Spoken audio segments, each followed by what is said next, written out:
আল্লাহ রাব্বুল আলামিনের বাণী, ফাইন্না মাআল উসরি ইউসরা, ইন্না মাআল উসরি ইউসরা। আল্লাহ পাক বলেন, জেনে রাখো, দুঃখ এবং কষ্টের সাথে রয়েছে সুযোগ আর সুবিধা, আর অসচ্ছলতার সাথে রয়েছে উদার সচ্ছলতা। জোরে কোন সুবহানাল্লাহ। কাজে ভয় পাওয়ার কারণ নাই, হতাশ হওয়ার কারণ নাই। মন আশায় বুক বেঁধে রাখো। গুনাহ করেছ, হতাশ হয় না। যুবকদের গুনাহ করা স্বাভাবিক। ইউনিভার্সিটির ছাত্র, কলেজের ছাত্র, প্রফেসর, শিক্ষক, অফিসার ঘুষ খেয়েছেন, জিনা করা হয়েছে, মদ খাওয়া হয়েছে, মিথ্যা কথা বলা হয়েছে, যাই কিছু করেন না কেন ভয় পাওয়ার কারণ নাই, নিরাশ হওয়ার কোনো দরকার নাই। আল্লাহ পাক ডেকে বলেছেন, কুল ইয়া ইবাদিয়াল্লাযীনা আসরাফু আলা আনফুসিহিম লা তাকনাতু মির রাহমাতিল্লাহ। আরে আমার আল্লাহর মতো এত ভালো আর কেউ আছে? এত দরদ আর কারো আছে? আমার আল্লাহ বলেন, ও নবী, আপনি শোনায় দেন, হে আল্লাহর বান্দারা, তোমরা যারা নিজেদের উপরে বাড়াবাড়ি করেছো, নিজেদের উপরে জুলুম করেছো, অত্যাচার করেছো, আমি আল্লাহর রহমত থেকে নিরাশ হয়ে যেও না।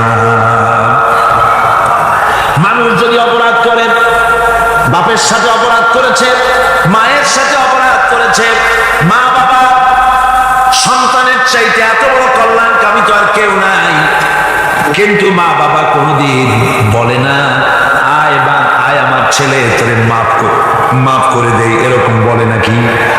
মন চায় ছেলে যদি মাপ চাইতো, খুশি হয়ে মাফ করে দিতাম, কিন্তু কেন যে আসে না, ডাকে না যে আয় মাফ করে দেই। মা বাপ আপনাকে এত ভালোবাসে, সেই মা বাপও আপনাকে বলে না যে আয় মাফ করে দেই। আমার আল্লাহ হচ্ছেন এমন আল্লাহ,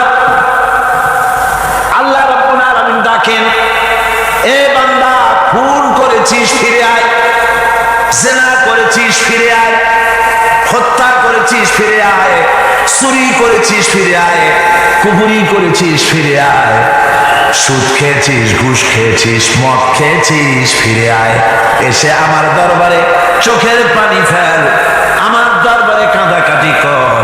ইন্নাল্লাহা ইয়াগফিরুয যুনুবা জামিআ ইন্নাহু হুয়াল গফুরুর রহিম। আমার দরবারে চোখের পানি ফেলে কাঁদ, আমি রব্বুল আলামিন জিন্দেগীর গুনাহ মাফ করে দেব। সুবহানাল্লাহ, কোন সুবহানাল্লাহ।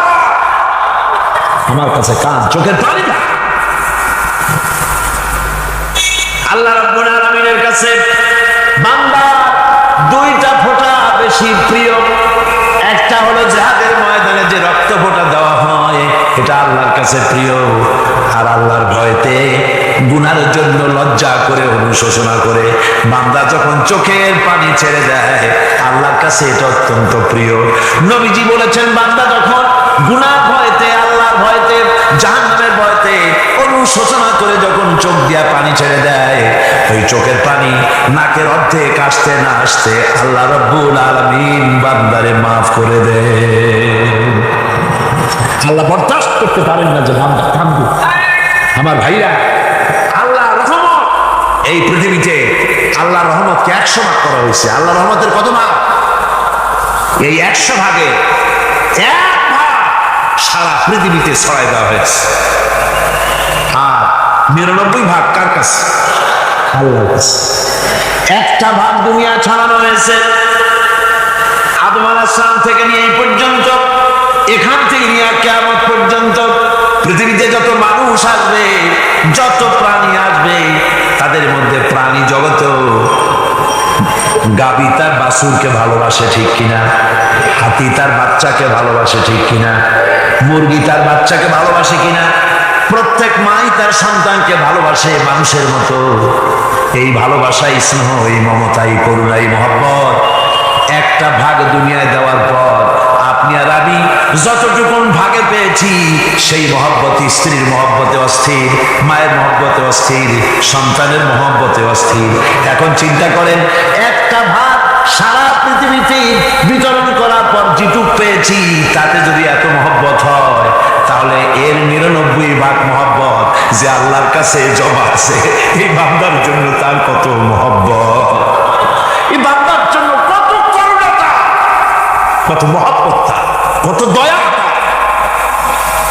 এই জন্য আল্লাহ রাব্বুল আলামিন বলেছেন, নাব্বি ইবাদি আন্নী আনাল গফুরুর রহিম।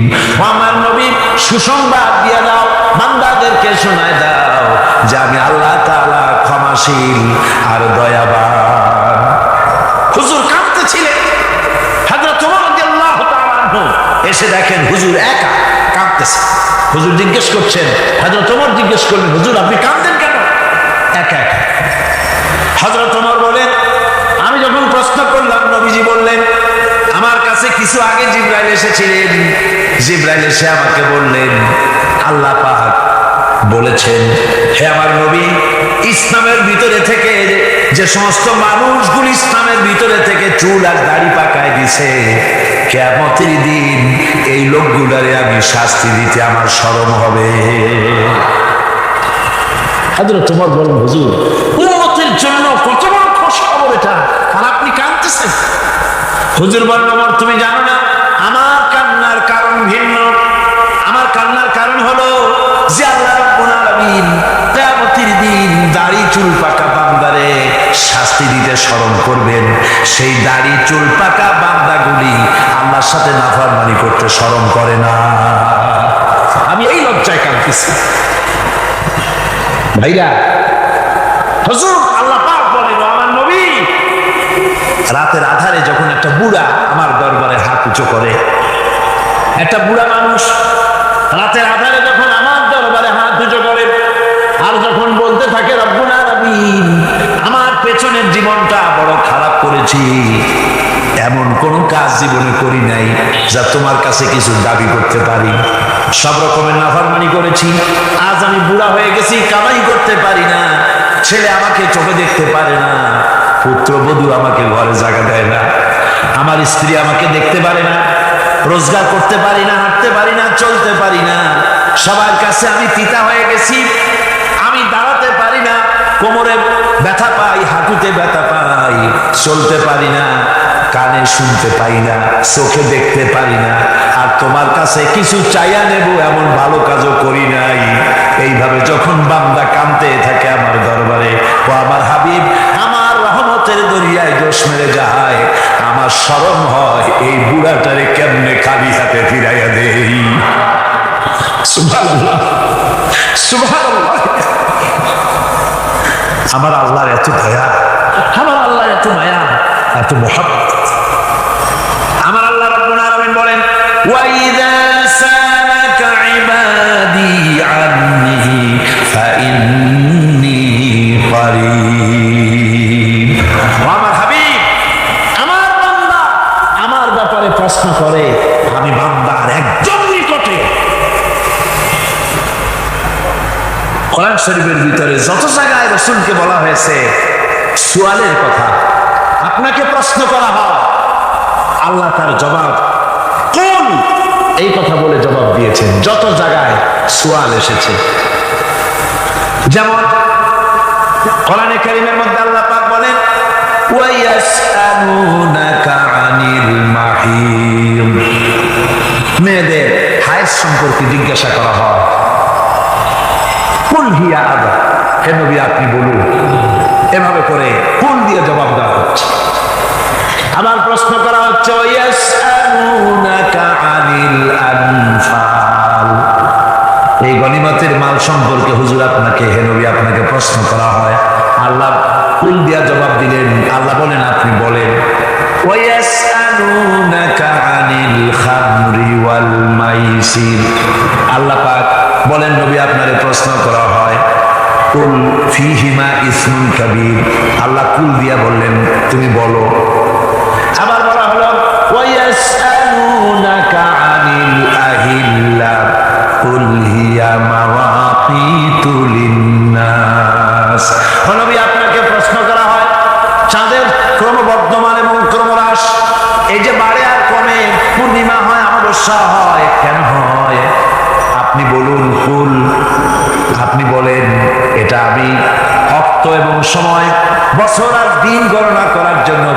পৃথিবীবাসীদের জন্য বিনা পয়সায় একটা ক্যালেন্ডার বানাইয়া আকাশে ঝুলাই রেখেছি। এভাবে যত জায়গায় এসেছে আপনাকে প্রশ্ন করা হয়, তত জায়গায় আল্লাহ জবাব দিয়েছেন। কোন আপনি বলেন, গোটা কোরআন শরীফের ভিতরে এই একটি মাত্র জায়গা যেখানে বলা হয়েছে আপনাকে প্রশ্ন করা হয়। আল্লাহ এখানে বলতে পারতেন কুল আপনি বলেন, আল্লাহ তোমাদের নিকটবর্তী, এভাবে জবাব হয় না। এটা কায়দাটা হলো এই, আল্লাহ বলতেছেন ওয়াইজা সালাকা ইবাদি, ও আমার নবী প্রশ্ন তো আমার বান্দারা আমার ব্যাপারে করেছে, এবার আপনার জবাবের কোনো দরকার নাই, প্রশ্ন আমার ব্যাপারে আমি নিজে জবাব দিয়ে দেই। ফা ইন্নী কারীব, ও বান্দা আমার ব্যাপারে প্রশ্ন করেছিস, জবাব আমি দেই, আমি তোর সবচাইতে বেশি নিকটে। সুবহানাল্লাহ, কত নিকটে? ওয়ালাহানু আকরাবু ইলাইহি মিন হাবলিল ওয়ারিদ। তোর যে রব, এই সাহারাদের চাইতেও আমি তোর বেশি কাছে। সুবহানাল্লাহ, আমারে ডাক, আমারে ডাক, কলিজা দিয়া ডাক, অন্তর দিয়ে। মনের থেকে মানুষ যদি ডাকে, মুখের ডাক আর মনের ডাক এক জিনিস নয়। दिल से जुबात निकलती है, असर रखती है, पर नहीं मगर ताकते परवाज रखती है। दिल থেকে যে কথা বেরোয় তা প্রভাব বিস্তার করে, ডানা নাই কিন্তু ওড়ার ক্ষমতা রাখে। মনের কথাই ভিন্ন, মন থেকে, দিল থেকে, কলিজা থেকে, অন্তরের গভীর কন্দর থেকে মুহাব্বতের সাথে কেউ যদি একবার বলে আল্লাহ, বলেন আল্লাহ, আল্লাহ, আল্লাহ, আল্লাহ রাব্বুল আলামিন বলেন অন্তরের অন্তঃস্থল থেকে একটি বার যদি বান্দা বলেন আল্লাহ, আল্লাহ বলেন 70 বার সাড়া দিয়া জিজ্ঞেস করি বান্দা কি চাও, আমি তোমার কাছে আছি। সুবহানাল্লাহ, আমি তোর একদম কাছে, কি চাস বল, বল আমার কাছে। এমন দয়াবান, এমন মেহেরবান, এমন আল্লাহ আমাদের, সে আল্লাহ রাব্বুল আলামিন তিনি বলছেন ওয়াকালা রাব্বুকুম উদউনি আস্তাজিব লাকুম, তোমাদের রব বলেছেন আমারে ডাকো, আমি আল্লাহ ডাকের সাড়া দিয়া দেব। সুবহানাল্লাহ, কারে ডাকতে হবে, কারে ডাকতে হবে? এই বিশাল সমুদ্র একদিকে চিল্লায় কোন কারে ডাকতে হবে?